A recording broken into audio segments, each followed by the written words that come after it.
What if your straight-to-the-point roster move suddenly rewrites a rookie's whole biography? For 3 seconds, picture the sideline like a chessboard. Coaches moving pieces, veterans whispering, the crowd a low cough of expectation. Then a trade alert pops up. Joe Flacco, veteran's steady hand and occasional lightning rod, is gone to Cincinnati. That one line in the transaction wire does more than shuffle depth chart numbers. It changes futures. For Shedeur Sanders, it just cleared a path, abrupt, bright, and full of questions. Reuters' blunt reality first. Flacco's departure is real, and the Bengals acquired him in a deal that sends a fifth-round pick to Cleveland, with Cincinnati sending back a 2026 sixth pending the usual physicals. Flacco, a seasoned veteran and 2012 Super Bowl MVP, leaves behind more than a roster number. He leaves mentorship minutes, late-night film chats, and the cushion that kept a rookie like Shedeur insulated from sudden in-game responsibility. Reuters. So what happens next? Immediately, the Browns listed Shedeur Sanders as their number 2 quarterback behind Dillon Gabriel. That's a promotion on the official chart and a psychological boost. It means Sanders moves from emergency standby to the man who's one blown rotator cuff or one bad concussion away from being thrown into meaningful action. It is also a very public test. Can a rookie who's mostly observed now handle the spotlight's sudden heat? Let's be real about Dillon Gabriel because context matters. Gabriel just made his first NFL start in Week 5 and showed enough to keep the job. 190 yards, 2 touchdown strikes, and the kind of poise that convinced coaches to stick with him as the week-to-week answer at QB1. Sanders isn't being asked to replace Gabriel. He's being asked to be ready to replace him, and to do so with an offense that's been built around Gabriel's traits. That mismatch is the elephant in the room. ESPN.com. Here's the emotional math for Sanders. Opportunity minus preparation equals pressure. Opportunity is obvious. You're one injury or slump away from NFL snaps. Preparation is trickier. The Browns have said repeatedly they don't want to throw Sanders into a game running someone else's playbook. They want a plan tailored to his strengths. With Flacco gone, that protective logic either gets accelerated, they build shotgun plays and rollouts that fit Sanders, or it fades. They bring up Bailey Zappe from the practice squad and keep Sanders as the developmental project. Both roads are believable, and both carry trade-offs.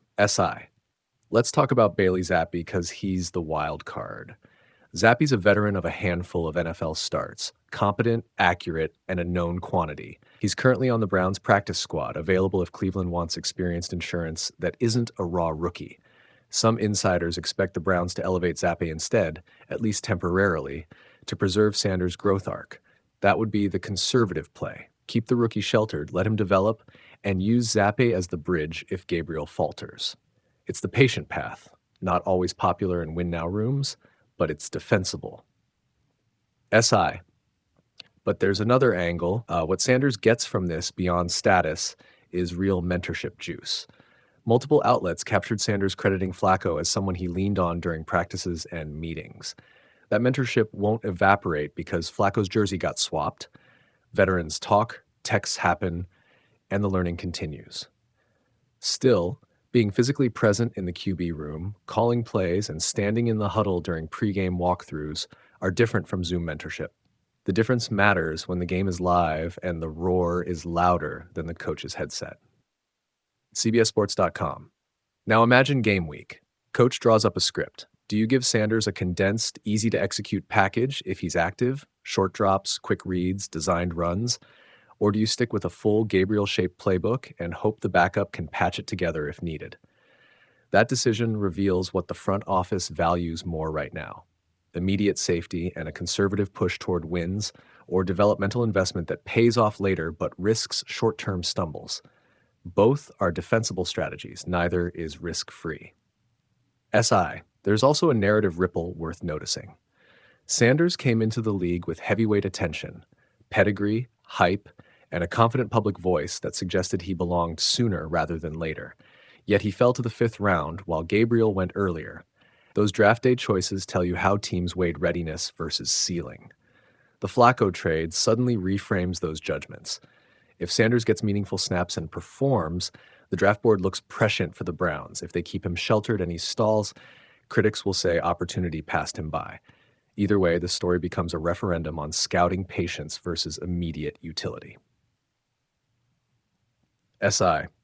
Let's play two futures for a moment. In version A, Gabriel gets nicked. Sanders steps in with a tailored game plan, shows flashes of mobility and pocket feel, and the Browns ride a late-season run fueled by rookie guts and designed plays. Shedeur's stock skyrockets. The team looks visionary. In version B, Gabriel struggles. The Browns roll out Zappe or hang Sanders out to dry in a Gabriel-centric offense, and the rookie's tape is messy. Drives end in sacks, timing is off, and the narrative hardens that he still needs seasoning. Which version happens depends less on raw talent and more on management choices and coaching bravery. ESPN.com. So what should the Browns do? Pragmatically. 1. Decide now whether they're in development mode or win now mode. Mixed signals kill development. 2. If Sanders is QB2, design a small, usable package that translates his strengths into 3 to 5 high-leverage plays he can run instinctively. 3. Keep veteran presence, whether Flacco's mentorship continues remotely or Zappe is elevated, to shield Sanders from rookie errors turning into confidence collapses.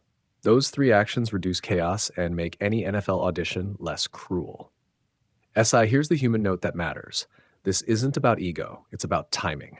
Sanders is young, promising, and loud in ways that will help or hurt, depending on the room. Being QB2 is a gift, but only if the environment lets him practice winning in ways that convert into game day reliability.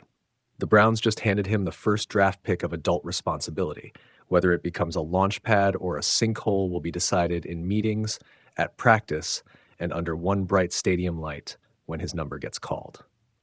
CBSSports.com bottom line. The Joe Flacco trade cleared a visible lane for Shedeur Sanders, but lanes don't win races. Drivers do. The Browns can choose to hand Sanders a safe set of tools now, let him grow gradually, and protect the season with Zappe if needed. Or they can thrust him forward and let the NFL's crucible decide his fate in real time. Either path tells you how Cleveland sees its timeline: immediate wins or long-term upside. Pick one, commit, and live with the consequences. That clarity is worth more than a dozen optimistic press releases. Reuters end with a simple ask: which version do you want the Browns to run? Protect and develop Shedeur with Zappe insurance, or thrust him in with a tailored package? Say which one and why. The best takes get read on the next breakdown. They just moved Joe Flacco, and that simple transaction changes everything for Shedeur Sanders, even if the headlines don't shout it. The Browns dealt the 40-year-old veteran to Cincinnati, and overnight the quarterback room that felt muddled now has clearer lines. Dillon Gabriel stays the starter, and Shedeur is suddenly the official number 2. A promotion that sounds huge on paper but comes with a pile of nuance in practice.